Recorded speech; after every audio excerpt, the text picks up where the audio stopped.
ओम महालक्ष्मी च विद्महे विष्णुपत्नी च धीमहि तन्नो लक्ष्मी प्रचोदयात्। जीवन में संपत्ति का अतिरिक्त विपत्तियां होता है। जितनी अधिक संपत्ति होगी उतनी अधिक विपत्तियां घेरती हैं। इतिहास में चाहे कितना कोई बड़ा ज्ञानी हो और चाहे कितना कोई अज्ञानी हो, चाहे कितना बड़ा कोई राजा हो, चाहे कितना छोटा कोई रंक हो, संपत्ति होनी चाहिए। लक्ष्मी का अपमान नहीं, लेकिन संपत्ति आवश्यकता के अनुसार होनी चाहिए।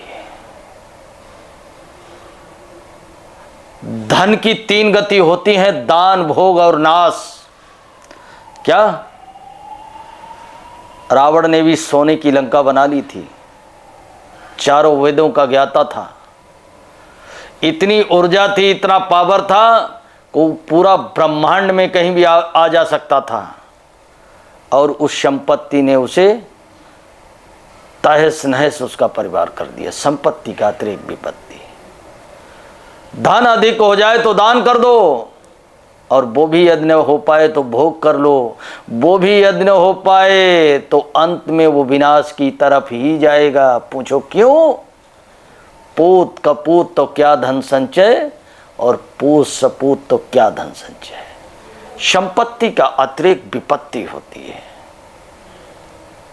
इसलिए हमारा देश ज्योतिष के इतिहास में मिलता है कि हमारा देश गृहस्थ जीवन में भी योगी थे। उन्हें लक्ष्मी से कोई मतलब नहीं था। उन्हें जीवन जीने के लिए रोटी, कपड़ा और मकान चाहिए था। पूरा भारत वैराग्य की तरफ था। गृहस्थी होता उसे भी जाना है। जब कुछ सारे के सारे वैरागी थे तो स्वाभाविक है भारत सोने की चिड़िया होगा ही। होगा कि नहीं होगा? आज ये धरती ऋषि मुनियों की है।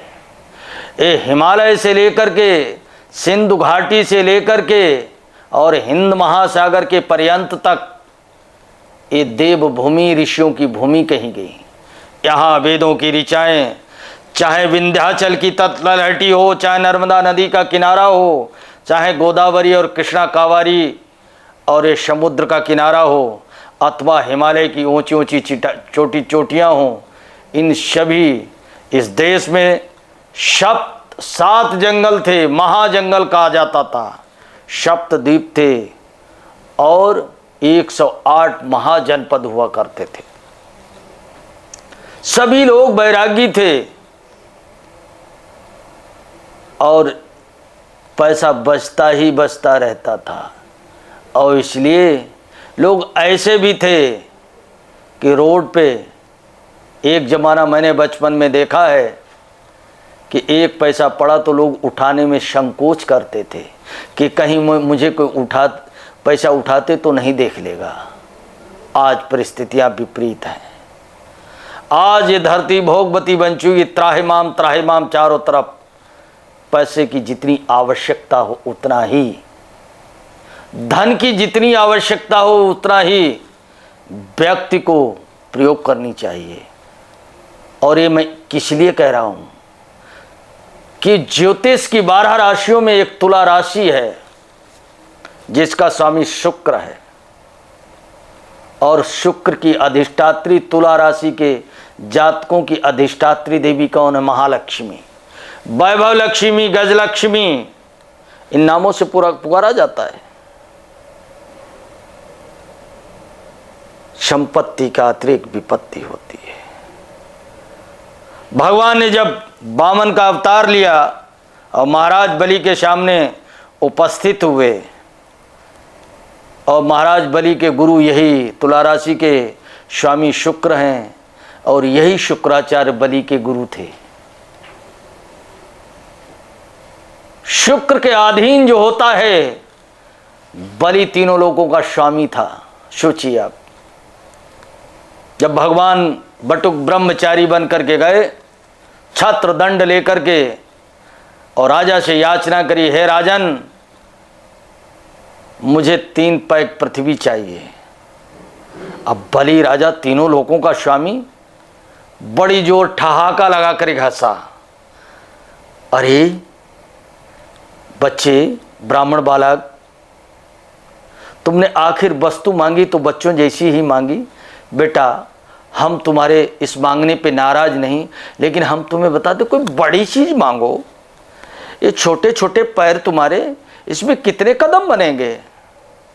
भगवान वामन रूप बटुक ब्रह्मचारी जवाब दिए, हे राजन, असंतुष्टो दुजा नष्टा संतुष्टो परम तपा।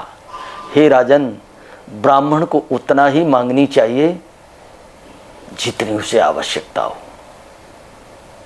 अन्यथा वो चांडाल हो जाता है। तो शुक्र राशि वाले जातकों, शुक्र की राशि तुला राशि वाले जातकों, आपके स्वामी शुक्र हैं और आपके धन की निरंतर पिपासा रहती है। स्वभाव होता, ये कुदरती नेचुरल प्राकृतिक गुण है शुक्र का। और कंजूस भी होते हैं ये लोग। इस समय स्थिति क्या है? शिव ज्योतिषवाणी के माध्यम से 1 मार्च 2025 शुक्ल पक्ष फागुन की द्वितीया तिथि दिन शनिवार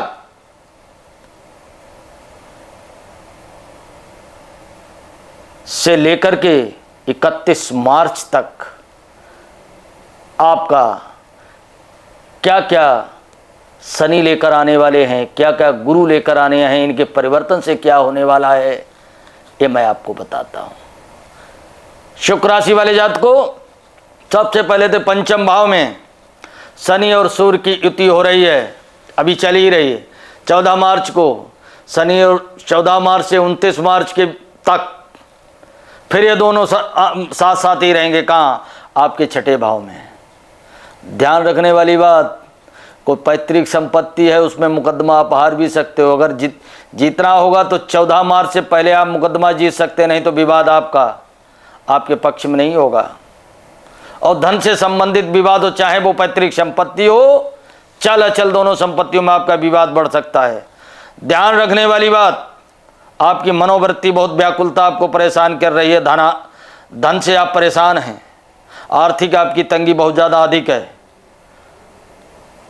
लेकिन ध्यान रखो, 14 मार्च के बाद 14 मार्च तक मेरे विचार से मंगल आपके नवम भाव में, पराक्रम भाव में, ये कुछ न कुछ आपको सपोर्ट देंगे। और उसका परिणाम ये होगा कि भले आप पैतृक संपत्ति से मुकदमा हार जाएं, लेकिन आपने जो विचार मन में भूमि, भवन, व्यवसाय, व्यापार, नौकरी, पेशा, संतान की पढ़ाई, शिक्षा इत्यादि का जो सोच रखा है, उसमें आपको गति मिलेगी। क्या मिलेगी? गति मिलेगी। सबसे बड़ी बात तो यह है कि शनि महाराज से सूर्य महाराज जब 14 अप्रैल को, शनि 29 मार्च को आपके छठे भाव में पहुंचेंगे, तो शुक्र के साथ होंगे। आपको थोड़ी शांति, मन की शांति मिलेगी। केतु और गुरु ये आपके धन हानि और स्वास्थ्य पे कुप्रभाव डाल सकते हैं। आप परेशान हैं, मन से व्याकुल हैं, लेकिन इसका समाधान क्या? इसका समाधान एक ही है, वैभव लक्ष्मी का महाव्रत करो। चमेली की जड़ चांदी में डाल करके पहनो, हो सके तो डायमंड आपकी सामर्थ्य के अनुसार। वकील, जज बनना चाहते हैं तो डाल करके बार बार असफल हो रहे हैं। ब्यूटी पार्लर वाले या कोई फिल्म इंडस्ट्री में पैसा आजमाने वाले जो असफल हो रहे हैं, हीरो हीरोइन बनना चाहते हैं, आर्टिस्ट बनना चाहते हैं, उनके लिए समय अच्छा नहीं है। 14 अप्रैल के बाद ये प्रयोग कीजिएगा। हाँ, खेती बाड़ी में, मकान में, भवन में 14 अप्रैल के बाद इतनी भारी सफलता, क्योंकि 29 मार्च को शनि और शुक्र की युति होगी, राहु के साथ में होगी, और सूर्य और बुध कहाँ चले जाएंगे 14 अप्रैल को?